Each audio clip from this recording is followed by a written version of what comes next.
Benny the bear stretched his big furry paws and yawned as the morning sun peeked through the trees.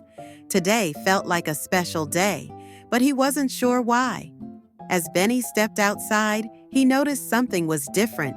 The birds were singing extra loudly, and the air smelled sweeter than usual. His nose twitched with curiosity. Benny spotted his best friends, Oliver the owl, Daisy the deer, and Felix the fox, whispering and giggling behind a tree. "What's going on?" he asked. They just smiled and ran off. Benny noticed a trail of colorful leaves leading deeper into the forest. With a big, curious grin, he decided to follow the path and see where it led.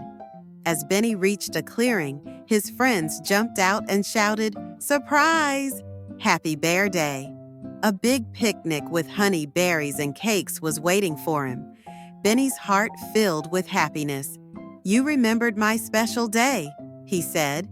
His friends cheered and hugged him. Benny and his friends spent the day eating, playing, and telling stories.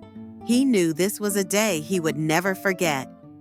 As the stars twinkled above, Benny realized that the best gift wasn't the food or the surprises. It was the love of his friends.